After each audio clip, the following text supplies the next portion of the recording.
morning. It is August 11th. I'm meteorologist Craig Moeller, and it is my pleasure to have you join us here on the Weather Desk for today's top weather headlines. And we have a packed show. That's why we're getting started right away with our headlines. Big storms rocked Hampton Roads last night. Severe weather across the region. We'll show you some of the storm reports. We've got some video and a story really kind of giving you a good look at some of the areas really hard hit. We also have some lightning strikes that were caught on video. Some interesting shots. There's been a lot of electrical activity, and we'll share some of that with you. We're also taking a look at drought impacts here in Virginia, in the Mid-Atlantic, and specifically Virginia Beach.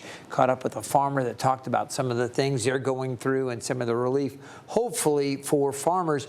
Colorado wildfires, they're sparking new concerns. We've talked a lot about the smoke. We've talked about property damage and just the impact that it's had on wildlife out west. But there is a new concern with the burn scars and the potential for flooding and landslides or mudslides. So we'll get into that.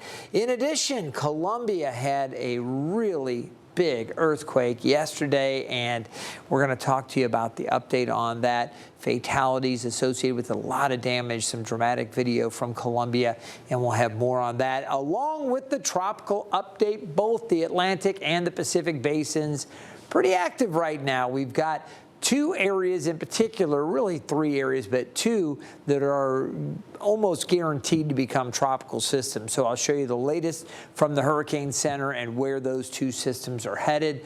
That, and I'll have Hampton Roads local forecast. But we're going to start off with a look at the radar loop. And you can see as we take you back this morning, still some showers, some wet weather out to the west, a couple of thunderstorm watches, and we'll get into the severe weather outlook coming up. But we were hit with strong storms. Let's take this full because I want to take you back in time and show you for our area what we had coming through last night.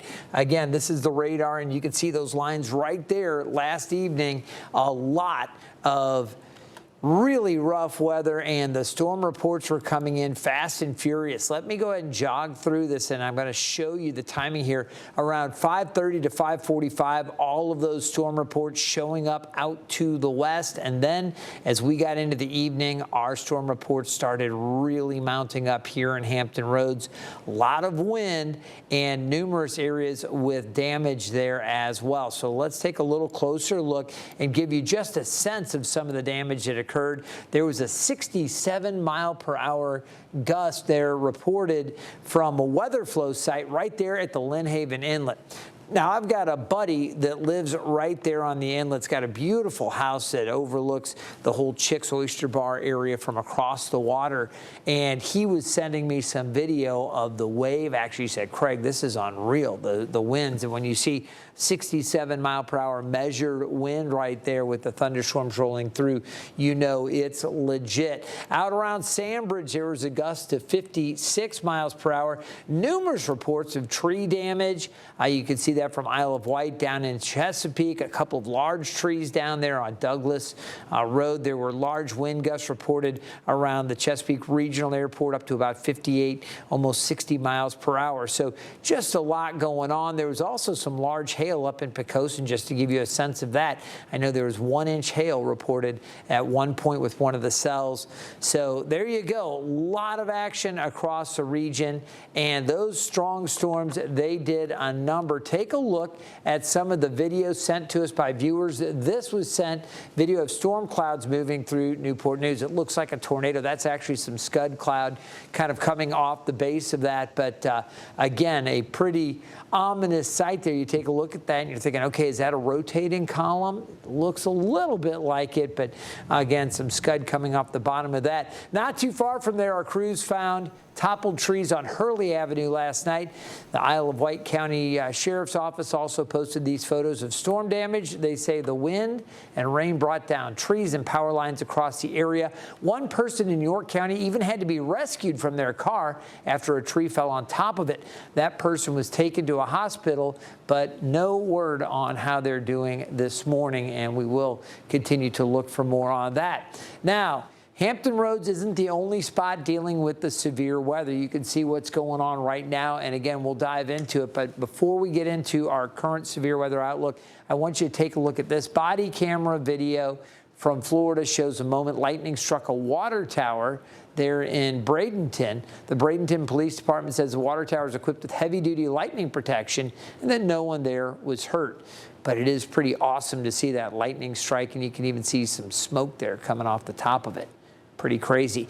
In Ohio, a lightning strike is suspected to have caused this church to go up in flames. It happened at the Cherry Creek Church of Christ in Columbus.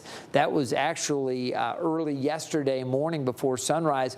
Members say, although some of the parts of the church appear to be okay, the sanctuary will have to be fixed before the congregation can come back, and that's because part of the roof collapsed. Church members are also still figuring out where services will be held while the repair work is being done. Let's take a look at where the severe weather is right now. We'll zoom in. We do have some warnings to talk about, including a couple of tornado warnings. So again, let's take this full so I can jump over, and I do want to show folks the latest on those warnings.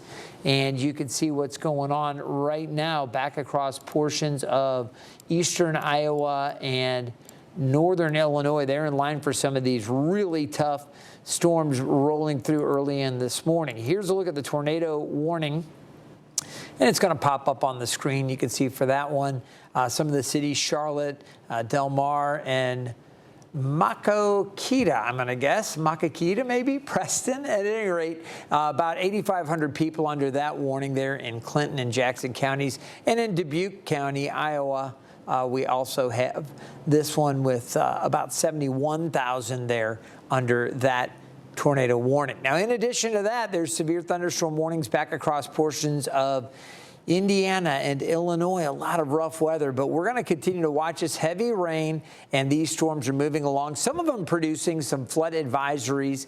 There was a severe thunderstorm warning around Lewisburg. That one has expired, but we've got some heavy rain back out over the Blue Ridge as well. Now, we're quickly going to talk about the severe weather outlook, and I want you to know from Chicago down through Cincinnati and even northern parts of Kentucky, we do have this potential for severe weather. It's level 3 or enhanced, and there is an elevated tornado risk there. The hail threat is farther to the west from South Dakota and North Dakota down through Nebraska. Portions of Minnesota and Iowa also have to watch out for hail. For Hampton Roads, it's going to be wind that we're most concerned with. We do have a level 1 threat here. It is a marginal risk that we have today. Tomorrow, that risk shifts a little farther to the south and to the southwest. Still some slight risks out far to the west of us. And as we get into Thursday, just a marginal risk again across portions of the upper Midwest. All right, we're going to take a short break, and coming up right after this, a drought disaster has been declared for dozens of cities across Virginia. We'll hear from a local farmer about the challenges he's faced this summer.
Welcome back to the Weather Desk. I'm meteorologist Craig Moeller. This week, the U.S. Department of Agriculture announced a disaster drought designation for more than 40 localities in Virginia, including Virginia Beach. Derek Lytle heard from a local farmer in Pungo about the challenges he's faced this year. You can see the drought conditions here where Robert Vaughn is planted since the 90s. This is normally where they have their strawberries planted. The dirt is as hard as rock. It's hard to even break it. He's worried about the state of local farming surviving even the next 5 to 10 years.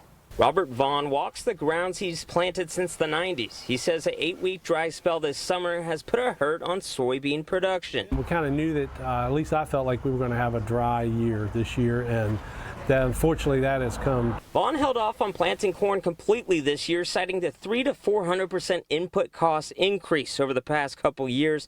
He says the state of local farmers across the country is not good. And this year we're on track to lose 40%.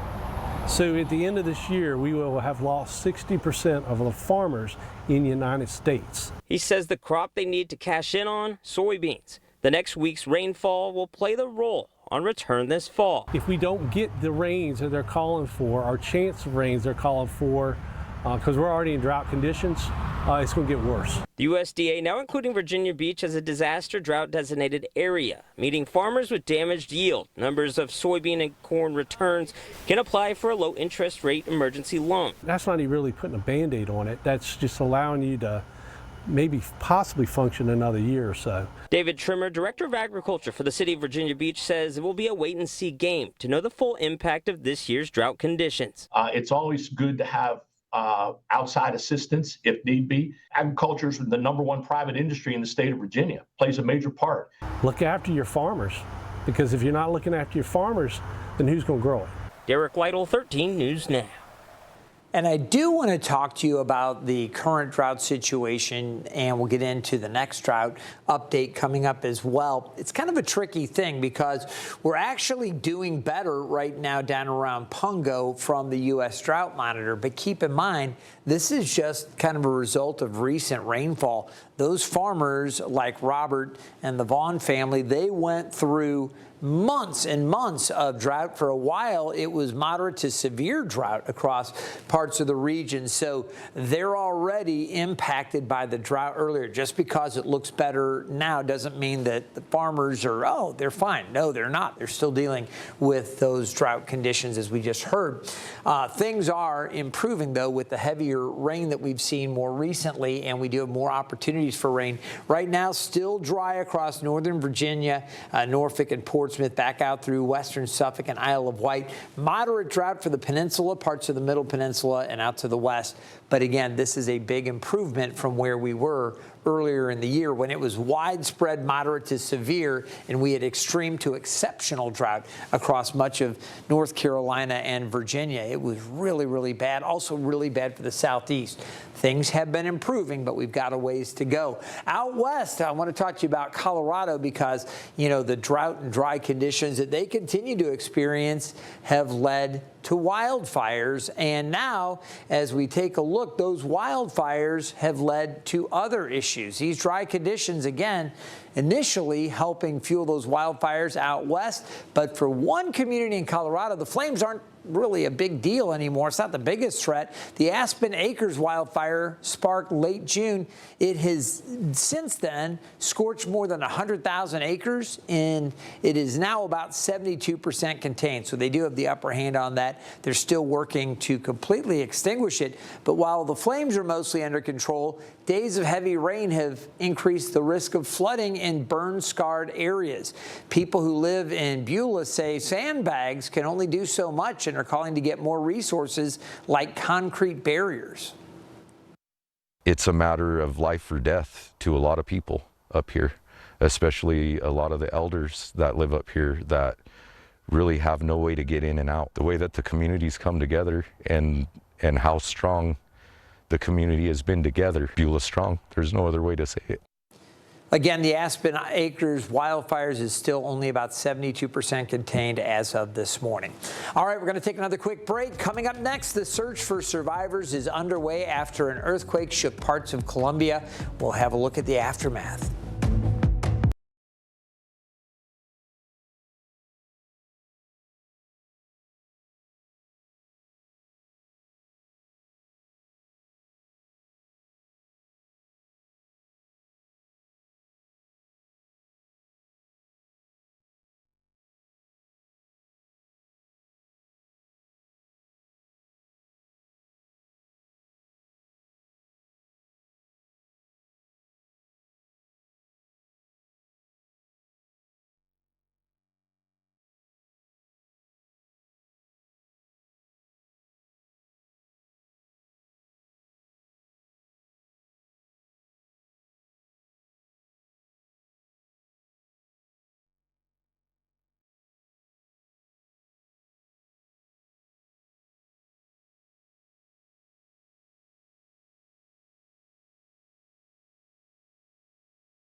Welcome back to the Weather Desk. One of the things we do here at 13 News Now, we monitor seismic activity around the world, and we get different earthquake reports, and they're put up in real time, or as soon as they come in. You can see there's a more recent small earthquake there in Northern California.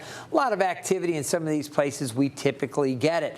Well, down in Colombia there to the west of Bogota, and we can zoom in and show you a little more detail, some of the smaller towns kind of surrounding the center of that. There was a powerful earthquake. That earthquake yesterday measuring 7.4 on the Richter scale, and it shook much of Colombia. Take a listen.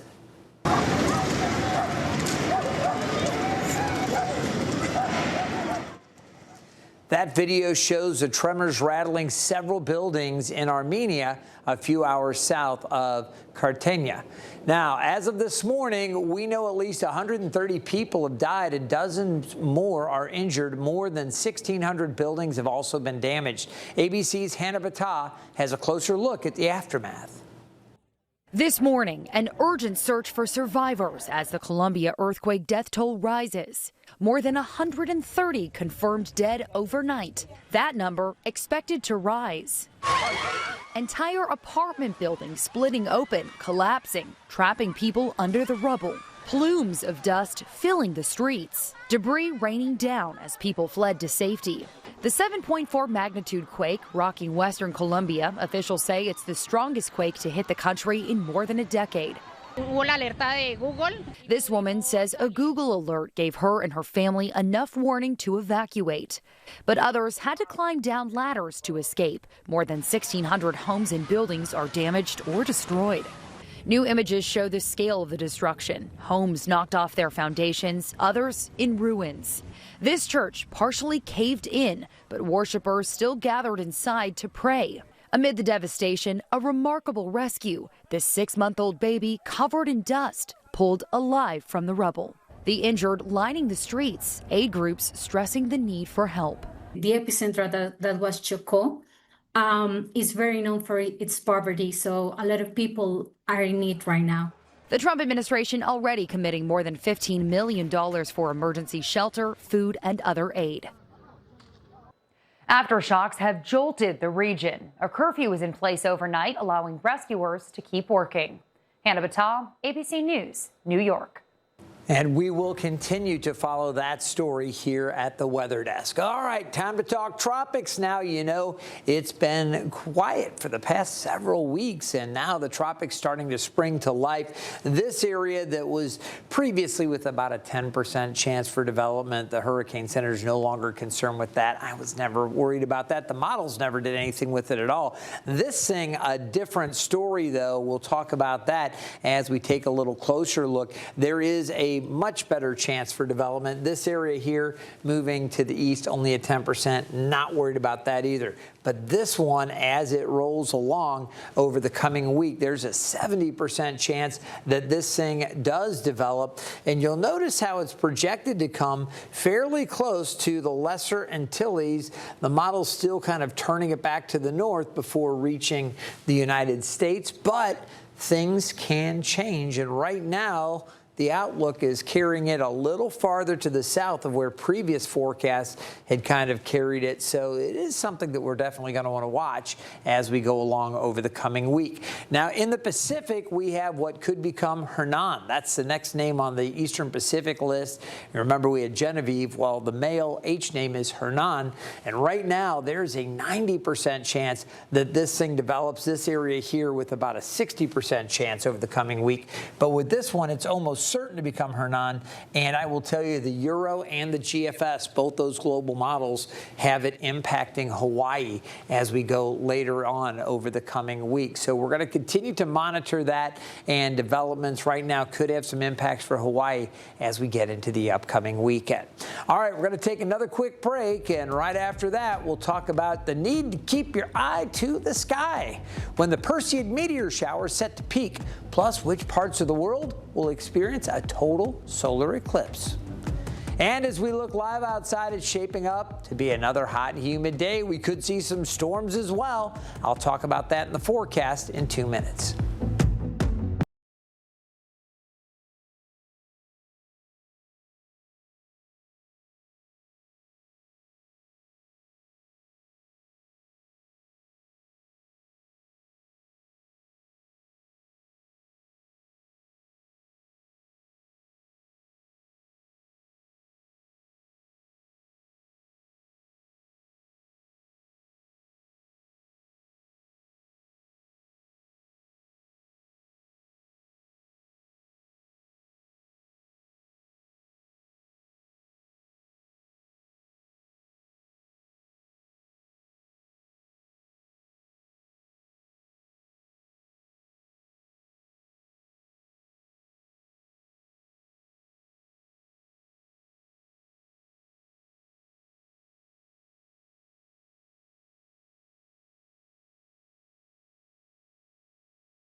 Welcome back to the weather desk. Right now, it's a little hazy out there across Hampton Roads. You know, the Perseid meteor shower is set to peak tonight, giving you a chance to see dozens of shooting stars. Meteorologist Hunter Forst explains when you'll get the best view. The Perseid meteor shower is back, and it's about to put on one of the best sky shows of the year.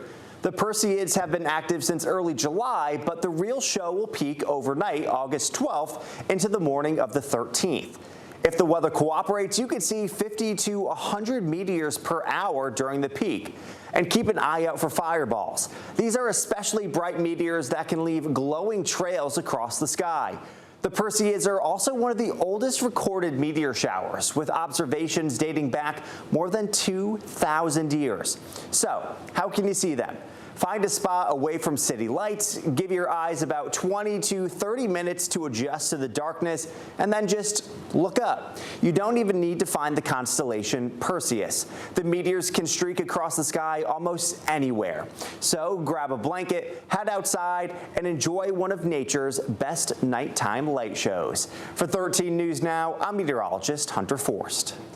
Used to love getting out. When I was at the University of Missouri, we'd report back to campus, you know, ahead of the school starting, or usually in early August. And we would go out, and it was like an annual thing for 3 or 4 years trying to check out the Perseids. Always a good time. All right, here's another reason to keep an eye on the sky. A total solar eclipse is happening on Wednesday. Now, we're going to look for that eclipse to block out the sun along a narrow path in northern Russia, parts of Greenland, Portugal, and Spain. Temperatures, wind, and humidity are expected to change as the moon crosses in front of the sun, and the next total solar eclipse is set to happen on August 2nd of 2027. Now, other parts of the world will see partial eclipses, but you find all of those really wild changes when there is totality and when you are in total darkness. It is unbelievable. I've been blessed to see 2 total eclipses, and I'll tell you, it's something to check out. Right now, we'll check out the local forecast. Quick heads up for you as we take a look at the forecast. It's very humid out there. Temperatures today topping out in the low 90s. It's going to feel like it's closer to 100, maybe 101, 102. We are seeing a little more haze out there. That may cut the temps just a bit, but the bottom line is hot and humid, and there will be a chance for a few stray storms later today, and kind of hit and miss for each of the next several days. I do expect less activity Wednesday, Thursday. Another front comes through on Friday, giving us chances for storms once again. All right, let's go to the 7-day forecast if we have that, if the director can go back to show you that 7-day forecast. There it is. Thank you so much. All right, so you can see, again, that chance for isolated storms on Friday. A cold front comes through. We'll see temperatures set back into the mid-80s on Saturday. By Sunday and Monday, we start to warm it back up. 90 on Sunday and 92 on Monday. So some more heat and humidity for the next few days. We'll need to keep an eye on the radar as we do have that chance for storms late this afternoon and tonight. Stay weather aware. We'll see you next time right here on the Weather Desk.